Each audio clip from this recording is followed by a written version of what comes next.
पोहे का चिवड़ा तो आपने बहुत खाए होंगे, पर आज हम बनाने जा रहे हैं कल की बची हुई रोटी से जबरदस्त नाश्ता। पर अब ताजी रोटी से भी ये नाश्ता बना सकते हो। और अगर आपको ये वीडियो अच्छी लगी तो प्लीज एक सब्सक्राइब जरूर कर देना। तो इस डिलीशियस रेसिपी को बनाने की शुरुआत करते हैं। हेलो दोस्तों, मेरा नाम है जॉन और आप देख रहे हैं मेरा चैनल जॉन्स किचन। तो चलिए लेट्स गो।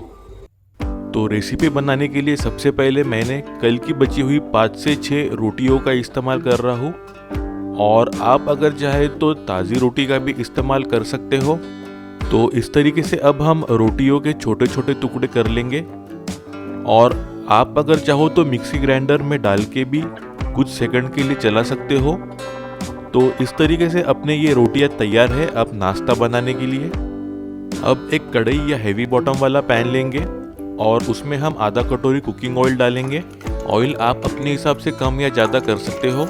ऑयल गर्म होने के बाद 1 चम्मच राई के बीज डालेंगे, यानी मस्टर्ड सीड्स।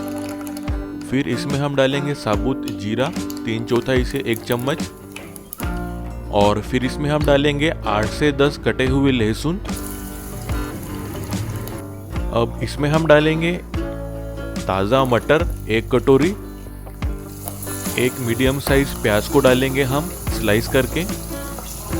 अब प्याज को पका लेंगे हम कुछ मिनट के लिए, जब तक कि ये प्याज अच्छी तरीके से सॉफ्ट ना हो जाए।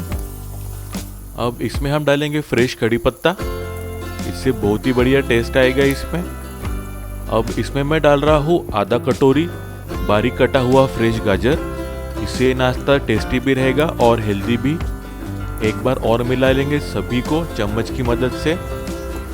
अब हम डालेंगे टमाटर। इसमें मैंने एक बड़े टमाटर को इस तरीके से बारीक चॉप कर लिया हूँ। अब सभी सब्जियों को एक साथ मिला लेंगे हम कुछ 1 से 2 मिनट के लिए। अब इसमें हम डालेंगे 3 से 4 बारीक कटी हुई हरी मिर्च। अब मिर्च को भी मिला लेंगे हम चम्मच की मदद से।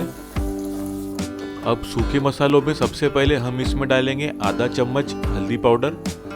धनिया पाउडर डालेंगे अब हम 1 चम्मच के करीब। अब इसमें जाएगा लाल मिर्च पाउडर 1 चम्मच।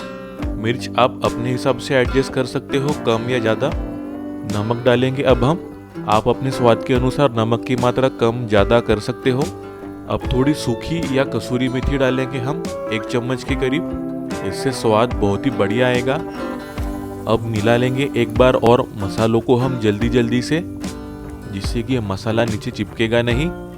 अब ढक्कन लगाकर सब्जियों को पकने देंगे हम कुछ 1 से 2 मिनट के लिए। अब मसाला और सब्जी अपनी अच्छी तरीके से पक चुकी है। तो इसमें अब हमने जो रोटियों के छोटे टुकड़े करके रखे थे वो मिला लेंगे अब मसालों में। अब रोटियों के टुकड़ों को हम मसाले में मिला लेंगे अच्छी तरीके से, ताकि जो सब्जियां और मसाला जो है अच्छी तरीके से रोटियों में घुल मिल जाए, कुछ इस तरीके से।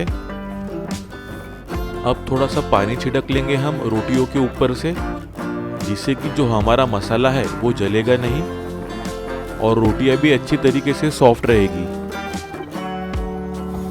एक बार मिला लेंगे हम जल्दी जल्दी से। मसाला अब रोटियों के साथ अच्छी तरीके से मिक्स हो चुका है, देख सकते हो आप। अब हम ढक्कन लगाकर कुछ 2 से 3 मिनट के लिए स्लो आंच में पकने देंगे इन्हें।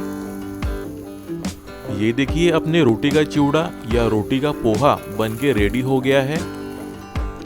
अब ताजे कटे हरे धनिये के साथ इसकी गार्निशिंग कर लेंगे हम, और अपनी कल की बची हुई रोटी के साथ ये नाश्ता बनकर बिल्कुल रेडी हो गया है, और ये सब्जियों के साथ भी बिल्कुल हेल्दी भी है। अब जो बच्चे रोटी नहीं खाते वो भी ये मजे के साथ खाएंगे। तो दोस्तों, आपको ये रेसिपी कैसी लगी मुझको कमेंट करके ज़रूर बताना, और मुझको फीडबैक ज़रूर देना याद से।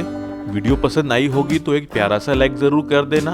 अपने दोस्तों और रिश्तेदारों के साथ ये रेसिपी को शेयर करो, और ऐसी बेहतरीन रेसिपी के लिए मेरे चैनल को सब्सक्राइब जरूर कर लेना। बेल आइकन को दबाना बिल्कुल मत भूलना, इससे आपको मेरी हर वीडियो की नोटिफिकेशन मिलती रहेगी। मिलते हैं एक नई रेसिपी के साथ, तब तक अपना ख्याल रखना। Bye, thank you.